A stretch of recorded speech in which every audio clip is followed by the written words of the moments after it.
Public Sénat, en partenariat avec France Culture et avec le soutien du Centre national du livre, présente Livrez-vous.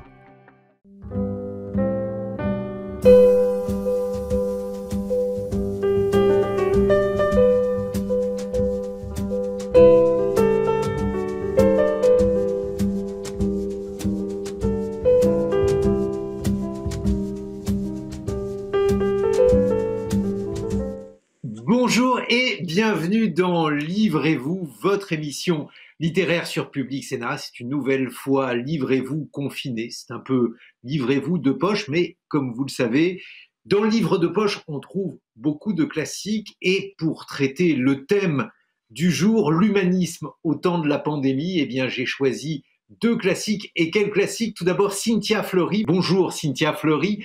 Vous êtes philosophe et psychanalyste. On vous doit de nombreux ouvrages.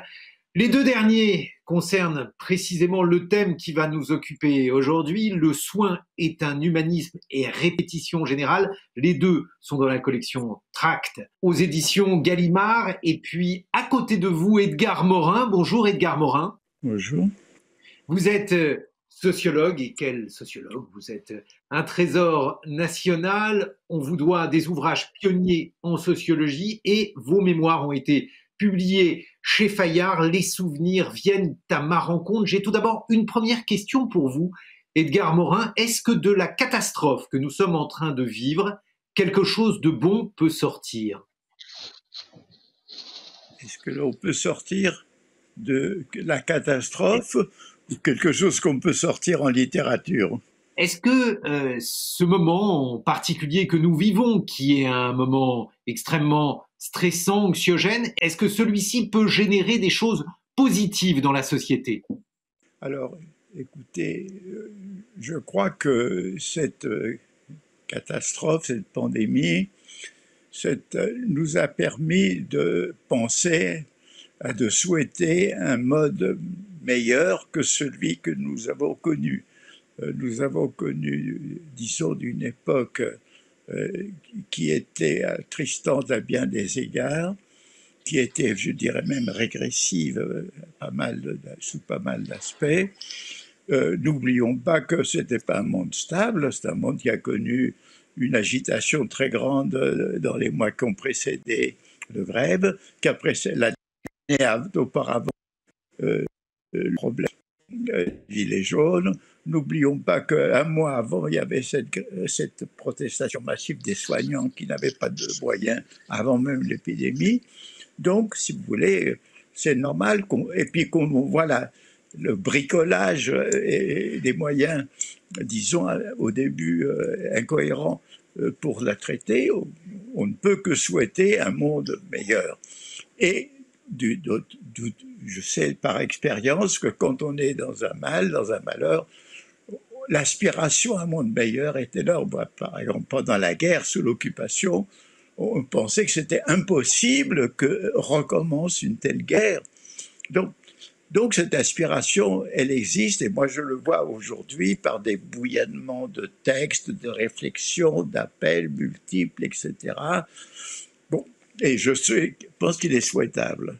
Mais je pense que ces chances, pour le moment, sont limitées tant que ne sont pas rassemblées des forces, des énergies, et tant qu'une vision politique, un diagnostic cohérent sur l'évolution du monde et une vision politique nouvelle ne sera pas sortie, sinon c'est la retombée. Cynthia Fleury, vous qui êtes philosophe et psychanalyste, un effondrement, une catastrophe telle que celle que nous sommes en train de traverser, comment peut-elle se muer en un phénomène bénéfique, un mouvement d'amélioration de nos conditions d'existence ou de l'humanisme? Alors, on voit tout de même que le déni des dysfonctionnements actuels concernant la mondialisation, son système, ça a été très bien posé par Edgar Morin, c'est-à-dire le système de dérégulation qui est lié au néolibéralisme, vous l'appelez comme vous voulez. Cette illusion-là de toute puissance, elle a pris un sérieux revers.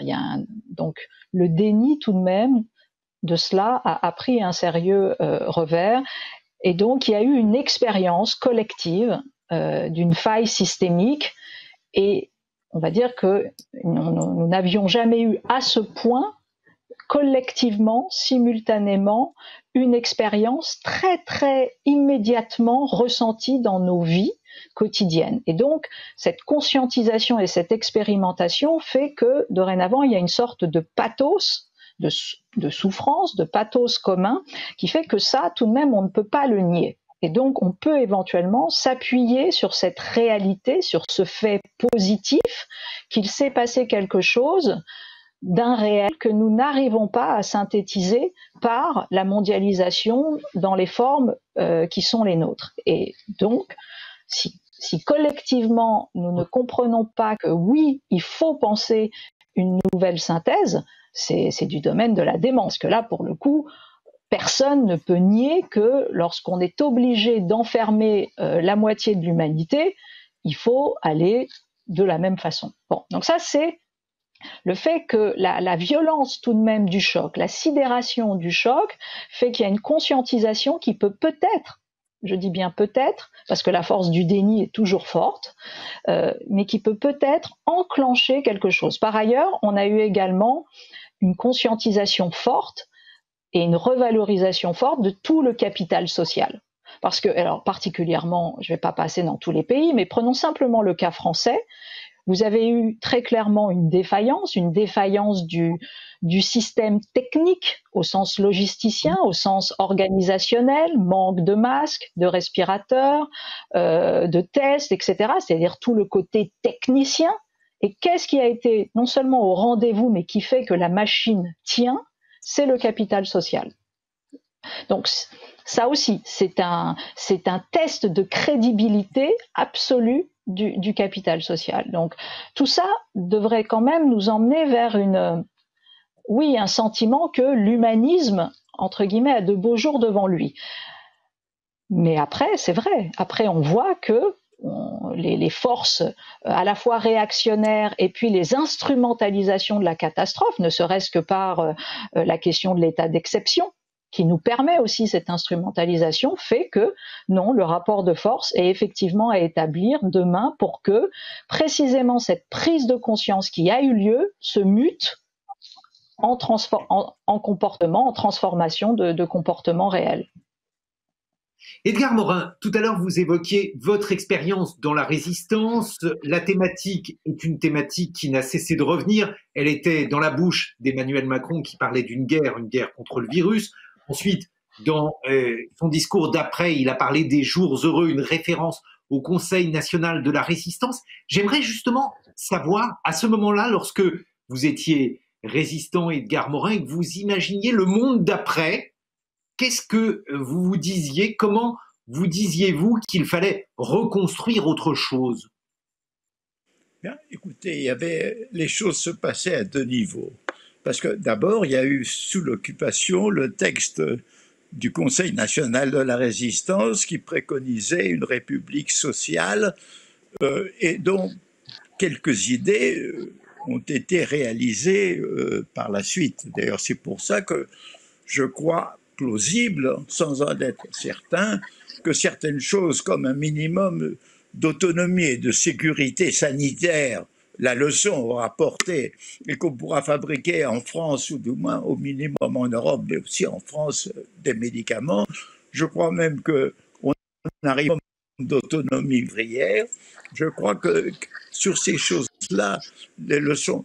Est-ce qu'on ira à une réforme de l'État qui semble nécessaire? Est-ce qu'on ira jusqu'à changer de voie et casser le néolibéralisme pour une autre politique? Je n'en sais rien. Mais je veux dire aussi que puisqu'on revient à la résistance, en même temps qu'il y avait ces espoirs raisonnés et raisonnables du Conseil national, on avait une espérance, je ne dirais pas messianique, mais infinie. Il y avait eu tellement de souffrances, tellement de morts, tellement de dégâts, on dirait c'est pas possible, on rêvait un monde meilleur. Pourquoi il y a eu à ce moment-là une poussée formidable de l'espérance communiste, bien que au début de la guerre, le parti communiste ait été, disons, ait saboté cette guerre.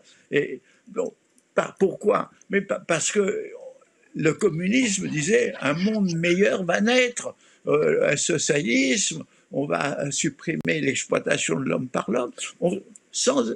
On était beaucoup à croire que vraiment c'était pas seulement des réformes ponctuelles, mais que c'était quelque chose, une lame de fond qui allait changer l'humanité. Ça, c'était le côté un peu messianique, c'était l'illusion, si vous voulez. Et c'est pourquoi, peut-être moi, tout en étant toujours sur la brèche, tout en toujours, je ne dirais pas volontariste, mais croyant que l'improbable peut arriver, puisque c'est ce que j'ai vu quand même en 1941, quand Moscou a résisté et que le Japon est entré dans la guerre, que tout a changé à ce moment-là et qui était improbable. Je pense encore que l'improbable est possible, que des forces vont se réveiller qu'on ne voit pas encore. Mais donc je sais, mais on pense aussi à toutes ces retombées. Je pense qu'il faut garder l'espoir, mais en sachant qu'un espoir, c'est du possible, mais ce n'est pas du certain. Et il ne faut pas croire que les choses... Moi, j'ai tellement vu retomber aussi bien le printemps arabe, tellement d'autres printemps dans l'histoire, qui non seulement sont retombés, mais ont été victimes des forces réactionnaires qui les ont écrasés. Tant j'ai vu tellement... C'est pour ça, je ne dis pas que mon expérience me conduit au désabusement, nullement, mais me conduit à la vigilance et à la présence. Pensez quand même que, avant le confinement, la production des armes nucléaires avait repris. Pensez qu'avant le confinement, la course aux armements avait repris. Pensez qu'avant le confinement, dans des guerres comme en Syrie, en Irak ou en Yémen, des grandes puissances et des petites puissances intervenaient par guerre civile interposée. Pensez que le djihadisme était un phénomène international. Pensez que les fanatismes de toutes sortes, nationalistes, racistes, religieux, étaient en train de fermenter. Pensez à tout cela, mais pensez aussi que si on n'arrive pas à résister, au moins créons quelques oasis de vie fraternelle, de vie aimable, de pensée lucide, si déferle la barbarie. Il faut penser que la barbarie est possible, mais il faut penser aussi que nous pouvons faire quelque chose et la refouler.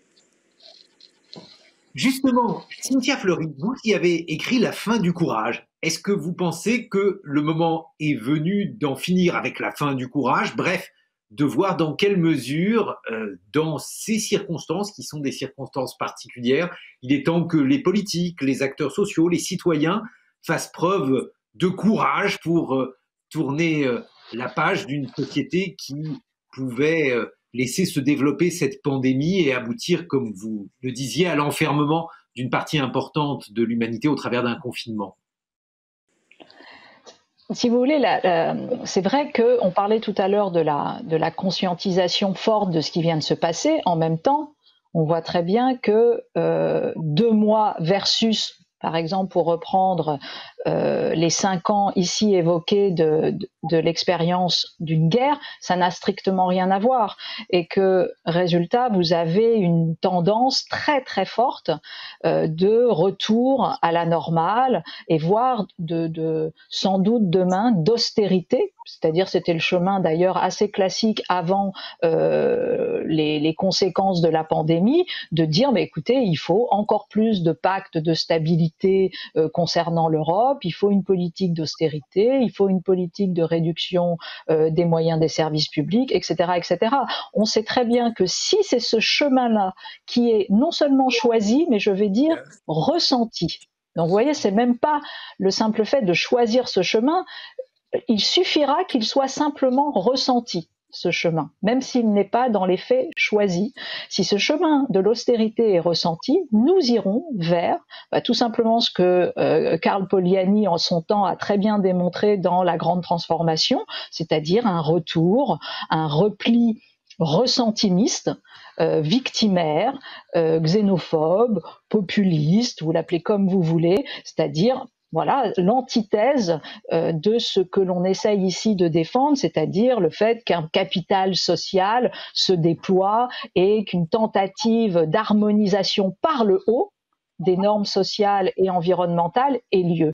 Edgar Morin, et si ce que redoute Cynthia Fleury, autrement dit un aboutissement et une victoire des idées populistes au terme de cette crise, parce qu'on entend dire que les régimes autoritaires gèrent mieux le virus que les autres. Bref, est-ce que ça vous fait peur? Est-ce que c'est une hypothèse que vous ne pouvez pas écarter?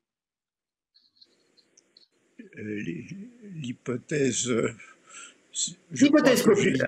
soulevé, oui, c'est-à-dire que je pense qu'étant donné qu'il y avait une grave crise des démocraties, que beaucoup de partis politiques se sont les uns vidés, les autres émiettés, que dans cette crise de la démocratie, c'est aussi la crise de la pensée politique, bien qu'il y ait par ailleurs dans ce pays et dans d'autres un bouillonnement de bonne volonté, de solidarité, de créativité dans les associations multiples qui portent, à mon avis, un avenir possible, mais il n'y a pas encore cette force.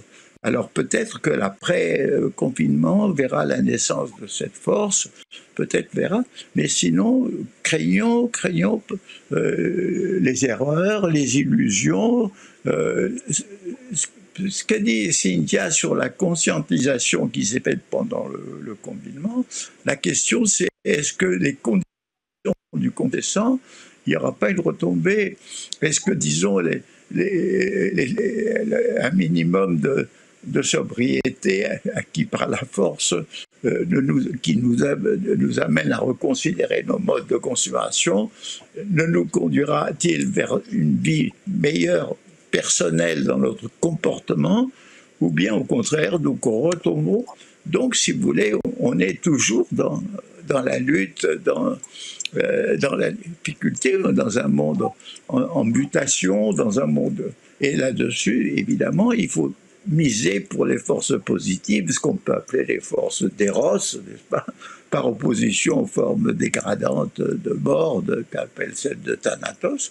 Nous sommes, disons, la seule chose certaine, c'est qu'il faut miser dans le sens, effectivement, de ce qui nous semble souhaitable, c'est-à-dire des forces d'union, de conscience, d'amour, et nous devons lutter contre toutes ces forces de régression, de mépris, de racisme, de populisme, peu importe. C'est ça, l'important c'est ça. Maintenant, nous ne sommes pas maîtres de l'avenir, mais nous ne devons pas baisser les bras. Mais Edgar Morin, on vous doit l'un des ouvrages les plus magistraux sur la modernisation de la France dans les années 50. Vous êtes allé en Bretagne avec une équipe du CNRS et vous en avez tiré différentes études. Ça a été publié notamment sous le titre de Commune de Plauzévet. Vous avez observé la modernisation de la France. La crise que nous traversons est une crise qui voit se nouer aussi des formes de modernisation accélérée. Par exemple, cette émission que nous sommes en train de faire, on la réalise avec des moyens qui sont des moyens qui étaient impensables, qu'on n'aurait jamais imaginé utiliser il y a seulement quelques semaines. Est-ce que cette crise, elle peut donner lieu aussi à des modernisations qui seraient des modernisations bénéfiques? Écoutez, elle a déjà donné lieu à des phénomènes, à des modèles, je dirais, de solidarité très grande. Parce qu'il n'y a pas eu seulement la solidarité symbolique de la population pour les soignants, il y a eu brusquement, vous savez, les médecins, même les médecins de ville, étaient un peu, je dirais, presque bureaucratisés. Ils se sont donnés avec les infirmières dans un élan de solidarité pour les patients. Il y a eu des jeunes ou des non-jeunes donner des repas gratuits, vous avez eu des aides à des vieux isolés, vous avez eu quand même une floraison d'abord de solidarité et d'inventivité. Les intimités sont beaucoup plus faites dans des pays où il y avait, disons, une tradition de bricolage, comme les pays africains, mais nous-mêmes, nous avons beaucoup de propositions, même dans les traitements. L'ennui un peu, c'est que vous avez toujours le mode officiel qui essaye de ralentir au maximum ces traitements s'ils semblent réussir ici ou là, parce que là aussi vous avez ce combat entre l'urgence et la prudence, mais il y a quand même une recherche, il y a une invention, il y a une créativité. Ça, c'est la chose importante. Ce sont des potentiels humains. Et il faudrait qu'ils puissent se maintenir et qu'ils deviennent une créativité de la pensée politique. de la pensée sur ce qu'on doit faire et sur la nouvelle voie à chercher, parce que moi je ne crois pas qu'il faut chercher un modèle de société, c'est quelque chose de statique. Nous sommes ce que nous avons appris, c'est que nous sommes dans une pure inconnue. C'est que la vie individuelle, collective, nationale et celle de l'humanité sont des aventures aléatoires et incertaines. C'est ça qui doit entrer dans notre ciboulot. Et au lieu de croire qu'on vit dans des certitudes, dans des stabilités, etc. Et dans cette aventure, soyons pour les forces positives. Cynthia Fleury, qu'est-ce que vous en pensez ? C'est vrai que nous avons eu un confinement très particulier qu'on pourrait qualifier de 3.0. Je ne sais pas comment le qualifier, mais c'est un confinement qui a permis l'émergence de ce qu'on appelle le téléprésentiel. Et c'est vrai que on considérait que le téléprésentiel, on l'attaquait de tous les maux. On considérait qu'il allait tuer la sociabilité, il était insupportable, il allait empêcher le travail, et puis on découvre que non, bien évidemment. Alors on découvre l'eau tiède, mais en même temps, c'est toujours précieux de voir que des usages, malgré une robustesse de l'outil qui n'est pas toujours encore totalement au rendez-vous, mais on voit très bien comment on va pouvoir faire évoluer ça. Nous avons là un nouveau mode, télétravail, téléenseignement, téléconsultation, qui permet tout de même d'assurer un lien qualitatif très intéressant. Alors, pas à penser en substitution, parce que s'il n'est que dans la substitution, il est délétère, mais en revanche, en complément, demain, il permet énormément de choses. Il permet d'alléger des pénibilités. Je pense à tous ceux qui ont découvert que, leur productivité était pas du tout mise à mal. Je pense aux salariés, s'ils évitaient d'aller 1 heure dans les transports en commun pour rien, s'ils évitaient de se déplacer pour telle ou telle réunion à l'autre bout de je ne sais où et de devoir prendre un train, etc. Alors, ça ne veut pas dire que tout va être, bien évidemment, en téléprésentiel, mais ça veut dire que c'est possible et que c'est de qualité et que l'on peut faire confiance et que l'on peut travailler dans un univers de réassurance chez soi, alors qu'on sait à quel point on a du burn-out des travailleurs dans les open space, etc., etc.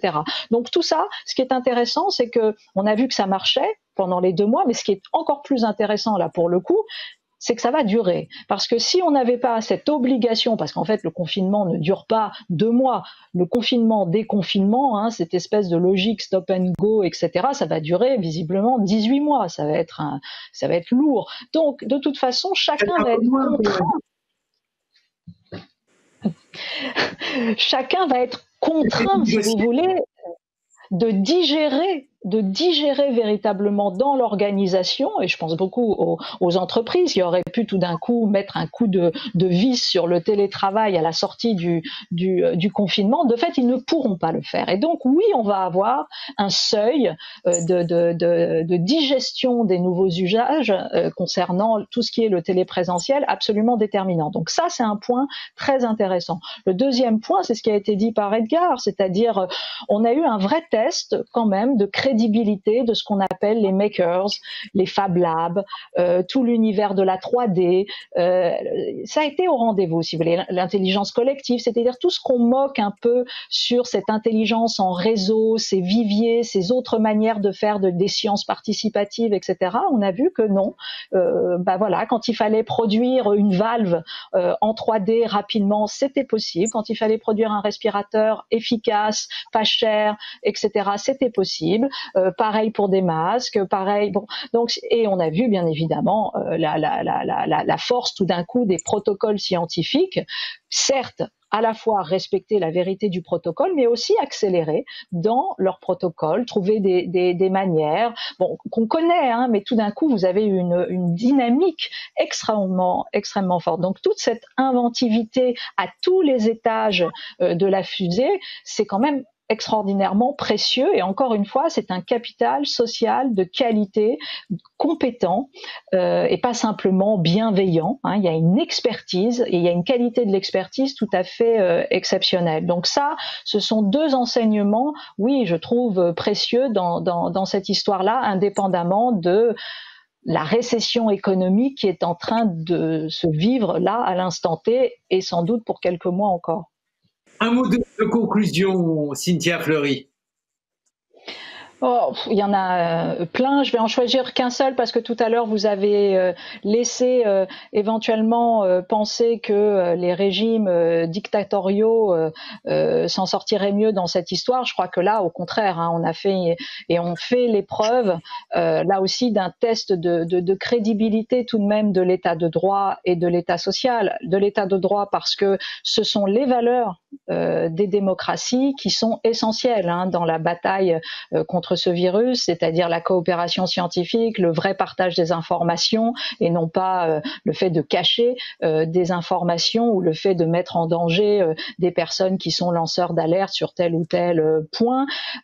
C'est bien évidemment l'état social avec la sanctuarisation d'une certaine manière de la production de biens non marchands type médicaments, santé, etc., etc. Et là, c'est la question de la mutualisation peut-être demain de la dette. Donc, véritablement, là, on a alors qu'on sait hein, la crise de confiance, on sait le désenchantement démocratique qui nous étreint régulièrement, on voit, je crois, là, que le chemin de l'État social, État de droit, dans sa version la plus classique, la plus providentielle, est absolument le point d'orgue de cette histoire et ce qu'il faut valoriser, consolider, et peut-être que cette crise va nous donner le courage et l'occasion justement de reprendre notre territoire de combat, de lutte sociale pour le protéger. Votre conclusion, Edgar Morin? Conclusion, c'est premièrement, essayons de tirer toutes les leçons de cette crise. Ne les laissons pas oublier, ne les laissons pas perdre. Essayons beaucoup plus de les penser pour alimenter nos réflexions d'avenir. La deuxième, allons, pour reprendre l'expression de Cynthia, courageusement vers le déconfinement, vers une situation où nous vivrons notre vie quotidienne avec un peu plus de risques que nous les vivions avant. Enfin, nous risquons parce qu'il est possible que le virus reste, nous ne savons pas. Les optimistes comme Raoult disent que ces virus s'éteignent au printemps avec la chaleur. D'autres pensent qu'il peut y avoir des rebonds, des deuxièmes cycles qui reviennent. Nous sommes dans une incertitude et je dirais une autre leçon. Apprenons à vivre dans l'incertitude, apprenons à traiter l'incertitude, ne nous cachons pas devant l'incertitude, et sachons prendre des décisions qui sont des paris, parce que là aussi, il faut décider à un moment donné dans l'urgence et être capable d'assumer le pari. Donc voilà, c'est des leçons toniques, des leçons de courage que nous devons tirer et de conscience. Merci beaucoup. Merci à tous les deux. Merci à Cynthia Fleury. Le soin est un humanisme et répétition générale, tous deux chez Tract Gallimard. Merci beaucoup, Edgar Morin. Les souvenirs viennent à ma rencontre. C'est chez Fayard. Livrez-vous est terminé. C'est une émission qui vous est proposée en partenariat avec France Culture et vous pouvez d'ailleurs la retrouver en podcast. À bientôt.